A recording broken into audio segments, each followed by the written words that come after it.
271वां प्रश्न है, निम्नलिखित में से किस भारतीय नेता ने लंदन में प्रथम गोलमेज कॉन्फ्रेंस में भाग लिया था? ऑप्शन ए हो जाएगा मौलाना मोहम्मद अली।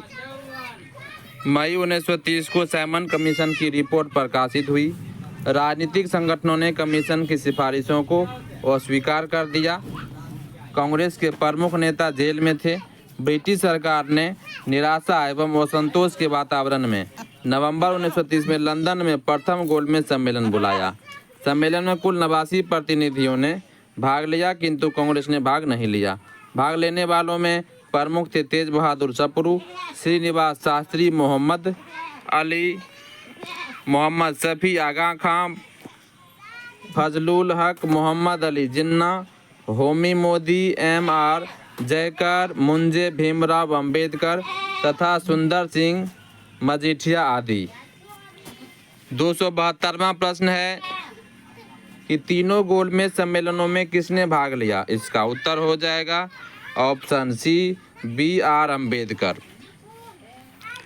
दलित नेता भीमराव अंबेडकर ने तीनों गोलमेज सम्मेलनों में भाग लिया था। द्वितीय गोलमेज सम्मेलनों में महात्मा गांधी ने कांग्रेस के एकमात्र प्रतिनिधि के रूप में हिस्सा लिया था। इनके अलावा सरोजनी नायडू तथा मदन मोहन मालवीय ने भी इस सम्मेलन में हिस्सा लिया था। 273वां प्रश्न है कि गांधी इरविन समझौता हुआ था? ऑप्शन बी हो जाएगा 1931 ईस्वी में। गांधी इरविन समझौता 5 मार्च 1931 को संपन्न हुआ। इस समझौते के अनुसार गांधी जी के नेतृत्व में कांग्रेस सविनय अवज्ञा आंदोलन स्थगित करने के लिए तैयार हो गई। दूसरा कि सभी युद्धबंदियों जिनके विरुद्ध हिंसा का आरोप नहीं था को रिहा करने का आदेश। तीसरा था कि विदेशी कपड़ों और शराब की दुकानों पर शांतिपूर्ण धरना का अधिकार। अब आगे देखते हैं।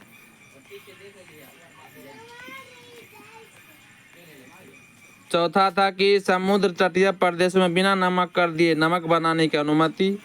और पांचवा था कि कांग्रेस द्वितीय गोलमेज सम्मेलन में भाग लेने के लिए तैयार हो गई, परंतु इस समझौते ने जनता को निराश किया, क्योंकि भगत सिंह, सुखदेव एवं राजगुरु को फांसी न दिए जाने की जनता की मांग को इसमें सम्मिलित नहीं किया गया था। अगला प्रश्न 274 नंबर का कि निम्न में से कौन सा गोलमेज सम्मेलन 1932 में हुआ था? ऑप्शन सी हो जाएगा तीसरा गोलमेज सम्मेलन। प्रथम गोलमेज सम्मेलन 12 नवंबर 1930 से 13 जनवरी 1931 तक लंदन में आयोजित किया गया। इसमें भारतीय उदारवादी दल, मुस्लिम लीग, हिंदू महासभा, दलित वर्ग, व्यापारी वर्ग तथा रजवाड़ों के प्रतिनिधियों ने भाग लिया, किंतु कांग्रेस इसमें सम्मिलित नहीं हुई। दूसरा गोलमेज सम्मेलन लंदन में 7 सितंबर 1931 से 1 दिसंबर 1931 तक चला था। इसमें कांग्रेस के एकमात्र प्रतिनिधि के रूप में गांधी जी ने हिस्सा लिया था।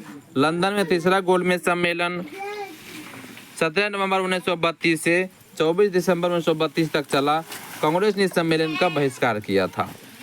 275वां प्रश्न है कि भारतीय राष्ट्रीय कांग्रेस के किस गोलमेज सम्मेलन में भाग नहीं लिया था? ऑप्शन इसका ई हो जाएगा। 276वां प्रश्न है कि द्वितीय गोलमेज सम्मेलन किस प्रश्न पर असफल रहा था? तो ऑप्शन ए हो जाएगा सांप्रदायिक प्रतिनिधित्व।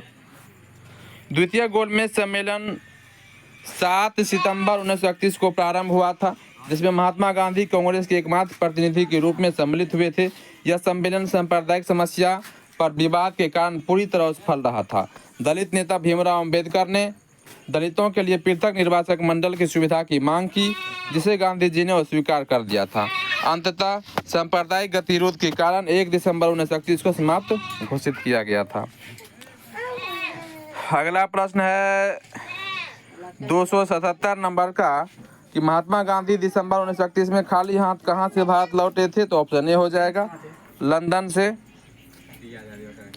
महात्मा गांधी ने कांग्रेस के एकमात्र प्रतिनिधि के रूप में 7 दिसंबर 1931 से प्रारंभ द्वितीय गोलमेज सम्मेलन में भाग लिया था, किंतु 28 दिसंबर 1931 को वह लंदन से खाली हाथ निराश होकर बंबई पहुंचे। स्वदेश पहुंचने पर उन्होंने कहा कि यह सच है कि मैं खाली हाथ लौटा हूं, किंतु मुझे संतोष है कि जो ध्वज मुझे सौंपा गया था मैंने उसे नीचे नहीं होने दिया और उसके सम्मान के साथ समझौता नहीं किया। अगला प्रश्न है 278 नंबर का कि गांधी इरविन समझौते के हस्ताक्षरित होने में किसने महत्वपूर्ण भूमिका निभाई थी? तो ऑप्शन सी हो जाएगा तेज बहादुर सप्रू। वायसराय इरविन ने देश में सौहार्द का वातावरण उत्पन्न करने के उद्देश्य से 26 जनवरी 1931 को गांधी जी को जेल से रिहा कर दिया। तेज बहादुर सप्रू तथा M.R. जयकर के प्रयत्नों से गांधी एवं इरविन के मध्य 17 फरवरी 1931 से दिल्ली में वार्ता आरंभ हुई।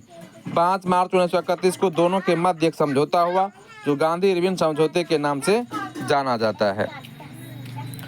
अगला प्रश्न है 279 नंबर का कि 5 मार्च 1931 को निम्न में से कौन समझौता हुआ? तो ऑप्शन सी हो जाएगा, गांधी इरविन समझौता। 280वां प्रश्न है कि अगस्त 1932 के रैमजे मैकडोनाल्ड के सांप्रदायिक पंचायत के द्वारा पहली बार एक पृथक निर्वाचक समूह बनाया गया। तो ऑप्शन डी हो जाएगा, अछूतों के लिए।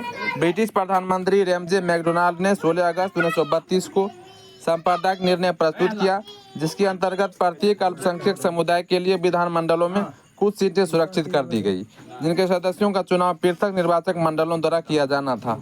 मुसलमान और सिख, ईसाइयों, आंग्ल भारतीयों, महिलाओं को तो पहले से ही अल्पसंख्यक माना जाता था।